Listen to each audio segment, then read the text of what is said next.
Breaking news చూస్తున్నాం. రష్యాలో భారీ భూకంపం సంభవించింది. కమచ్కా తీరంలో భూమి కంపించినట్టు తెలుస్తోంది. రిక్టార్ స్కేల్ పైన 7.7గా నమోదైంది. అయితే 6 కిలోమీటర్ల దగ్గర భూకంప కేంద్రాన్ని గుర్తించారు. సో భూకంపం రావడంతో అక్కడి ప్రకంపనలతో పరుగులు తీశారు జనమంతా. ఇదొక కోస్టల్ ఏరియా. కమచ్కా అనేది ఈస్టర్న్ సైడ్ ఆఫ్ రష్యాలో ఉన్నటువంటి ఒక కోస్టల్ ఏరియా. తెల్లవారుజామున 7.7 తీవ్రతతో భారీ భూకంపం సంభవించింది. దాని తీవ్రత ఎలా ఉందో చూడండి. సముద్రం ఒక్కసారిగా ఎగిసిపడింది. అక్కడ ఉన్న వారంతా కూడా ఒక్కసారిగా ఉలిక్కిపడ్డారు, పరుగులు పెట్టారు. ఆ తర్వాత గతంలో కూడా ఇదే మాదిరిగా కమచ్కా ప్రాంతంలోనే 8.8 రిక్టార్ స్కేల్ పై నమోదవుతూ ఒక భూకంపం సంభవించింది జూలై 29న. సో దాని ప్రభావం పెద్ద ఎత్తున చోటు చేసుకుంది. 6 strongest ever recorded in the history of Russian earthquakes. So తెల్లవారుజామున 7.7 తీవ్రతతో దీని భూకంపం సంభవించింది. సో అక్కడ ఇప్పటి వరకు 25 మంది చాలా తీవ్రంగా గాయాల పాలని తెలుస్తోంది. A number of people were injured and during evacuations. So తరలించే క్రమంలో వారందరూ కూడా ఒక్కసారిగా ఉలిక్కిపాటు గురయ్యారు. వారందరూ కూడా ఒక్కసారిగా సేఫ్ జోన్ తరలించే క్రమంలో వారంతా కూడా భయపడిపోయి పరుగులు తీశారు. సో సుమారుగా 25 మంది ఇప్పటివరకు గాయాల పాలని తెలుస్తోంది. దాంట్లో ఒక మహిళ కూడా ఉన్నారు. సో ఒక్కసారిగా సీలింగ్ ఫ్యాన్ ఊడిపడడంతో తల పగిలిపోయిందట. So women in Japan died after a car went on an overcliff while she was trying to relocate to her higher ground. So ఒక జపాన్ మహిళ, రష్యాలో ఉన్నటువంటి ఆ మహిళ తను కార్ డ్రైవ్ చేస్తూ ఈ భూకంపం కారణంగా ఒక్కసారిగా పైనటువంటి కొన్ని శిథిలాలు పడడంతో ఒక మరణం కూడా సంభవించినట్టు తెలుస్తోంది.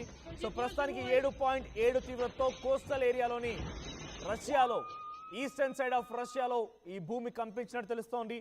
సో సుమారుగా పెద్ద ఎత్తున ఆస్తి నష్టం కూడా సంభవించింది. దానికి సంబంధించి లెక్క కట్టాల్సి ఉంది ఇంకా కూడా. సో కురిస్క్ అనేటువంటి ఆ ప్రాంతంలో పెద్ద ఎత్తున ఈ సునామీ కూడా హెచ్చరికలు జారీ చేశారట. సో కమచ్కా ప్రాంతానికి సంబంధించినటువంటి తీర ప్రాంతం కాబట్టి సునామీ కూడా వచ్చే అవకాశం ఉన్నట్టుగా హెచ్చరికలు జారీ చేశారు. సో ఒక 106 స్టేర్స్ ఉన్నటువంటి అపార్ట్మెంట్ బిల్డింగ్ కూడా 90% వరకు కూడా ఒక్కసారిగా వంగిపోయింది అన్నట్టుగా తెలుస్తోంది. So the town sport was inundated and a fish processing plant was swept away. So near by ఉన్నటువంటి ఆ తీర ప్రాంతంలో నియర్ బైలో చాలా ఒక ఆస్తి నష్టం కూడా సంభవించింది. ఫిష్ ప్రాసెసింగ్ ప్లాంట్ కూడా పూర్తిగా దెబ్బతిన్నట్టు తెలుస్తోంది. కంప్లీట్గా సునామీ వచ్చేటువంటి అవకాశం కూడా హెచ్చరికలు జారీ చేస్తున్నారు. ఇటు ఒక్కసారిగా భూమి ప్రకంపనలతో వణకడంతో అంతా కూడా బాగా ఆస్తి నష్టం జరిగినట్టు తెలుస్తోంది. ప్రస్తుతానికి విజువల్స్ మీరు చూడొచ్చు. ఓ చోట తీరం వెంబడి ఒక షిప్ అక్కడ ఉండిపోయింది. ఒక బోట్ ఉంది. ఆ స్పీడ్ బోట్ మొత్తం కూడా అలలెగిసిపడడంతో కొట్టుకుపోయింది. ఆ ప్రజలంతా కూడా అల్లాడిపోయారు. ఇంకో చోట రైట్ సైడ్ విజువల్ కనబడుతోంది. ఒక ఇంట్లో హై స్టేర్ అపార్ట్మెంట్లో ఇంట్లోని వస్తువులంతా వణికిపోవడం మనం చూస్తున్నాం. ఒక్కసారిగా వస్తువులను వణికాయి. కొన్ని సెకండ్ల పాటుగా ఇంట్లోని వస్తువులను వణికాయి. ఇంకో చోట పైన మనం విజువల్ చూస్తున్నాం. వాటర్ బకెట్లోని ఆ వాటర్ బకెట్ మొత్తం కూడా వణకడం మనం చూస్తున్నాం. సో ఒక టెంట్ ఏర్పాటు చేసుకుంటే టెంట్ మొత్తం కూడా వణికిపోతోంది.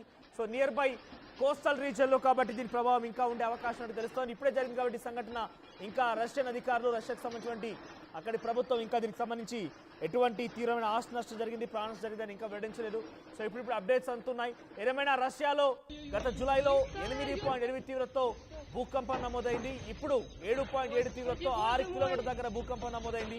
ఆ విజువల్ మనం చూస్తున్నాం. చాలా మంది కూడా తీర ప్రాంతం వెంట ఈ ఘటన జరిగింది కాబట్టి, భూకంపం సంభవించింది కాబట్టి ఒక్కసారిగా అలలు ఎగిసిపడడం చూస్తున్నాం. సునామీ హెచ్చరికను జారీ చేశారట. సో రష్యాలో కొంత ఆందోళన కలిగించే విధంగా పరిస్థితి నెలకొంది. సో ఎగ్జాక్ట్ గా 7.7 చూడండి. ఇక్కడ తీర ప్రాంతం వెంబడి ఎగ్జాక్ట్ గా రష్యా బార్డర్ లో ఈస్టర్న్ సైడ్ ఆఫ్ రష్యాలో చాలా చిట్ట చివరన ఈ ఘటన చోటు చేసుకుంది. భూకంపం సంభవించింది.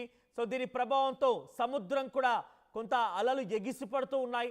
సో ఏ క్షణమైనా సునామీ రావచ్చనే హెచ్చరికలు రష్యా ప్రభుత్వం జారీ చేసింది. సో ప్రస్తుతానికి రష్యాలోని కమచ్కా, కురిస్క్ ప్రాంతాలు, eastern side of border area మొత్తం కూడా అల్లాడిపోతోంది. ఈ సునామీ కారణంగా అంటే ఇక్కడ భూకంపం కారణంగా ఎప్పుడు ఏం జరుగుతుందని అర్థం కాని పరిస్థితుల్లో వారంతా కూడా ఆందోళన వ్యక్తం చేస్తున్నారు.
బ్రేకింగ్ న్యూస్ చూస్తున్నాం. రష్యాలో భారీ భూకంపం సంభవించింది. కమచ్కా తీరంలో భూమి కంపించినట్టు తెలుస్తోంది.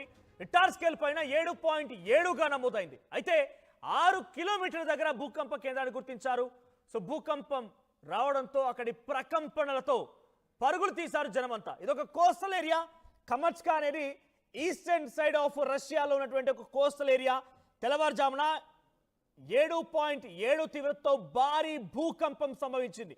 దాని తీవ్రత ఎలా ఉందో చూడండి. సముద్రం ఒక్కసారిగా ఎగిసిపడింది. అక్కడ ఉన్న వారంతా కూడా ఒక్కసారిగా ఉలిక్కిపడ్డారు, పరుగులు పెట్టారు. ఆ తర్వాత గతంలో కూడా ఇదే మాదిరిగా కమచ్కా ప్రాంతంలోనే 8.8 రిక్టార్ స్కేల్ పై నమోదవుతూ ఒక భూకంపం సంభవించింది జూలై 29న. సో దాని ప్రభావం పెద్ద ఎత్తున చోటు చేసుకుంది. 6 strongest ever recorded in the history of Russian earthquakes. So తెల్లవారుజామున 7.7 తీవ్రతతో దీని భూకంపం సంభవించింది. సో అక్కడ ఇప్పటి వరకు 25 మంది చాలా తీవ్రంగా గాయాలపాలని తెలుస్తోంది. A number of people were injured and during evacuations. So తరలించే క్రమంలో వారందరూ కూడా ఒక్కసారిగా ఉలిక్కిపాటు గురయ్యారు. వారందరూ కూడా ఒక్కసారిగా సేఫ్ జోన్ తరలించే క్రమంలో వారంతా కూడా భయపడిపోయి పరుగులు తీశారు. సో సుమారుగా 25 మంది ఇప్పటివరకు గాయాలపాలని తెలుస్తోంది. దాంట్లో ఒక మహిళ కూడా ఉన్నారు. సో ఒక్కసారిగా సీలింగ్ ఫ్యాన్ ఊడిపడడంతో తల పగిలిపోయిందట. So women in Japan died after a car went on an overcliff while she was trying to relocate to her higher ground. So ఒక జపాన్ మహిళ, రష్యాలో ఉన్నటువంటి ఆ మహిళ తను కార్ డ్రైవ్ చేస్తూ ఈ భూకంపం కారణంగా ఒక్కసారిగా పైనటువంటి కొన్ని శిథిలాలు పడడంతో ఒక మరణం కూడా సంభవించినట్టు తెలుస్తోంది. సో ప్రస్తుతానికి 7.7 తీవ్రతతో కోస్టల్ ఏరియాలోని రష్యాలో ఈస్టర్న్ సైడ్ ఆఫ్ రష్యాలో ఈ భూమి కంపించినట్టు తెలుస్తోంది.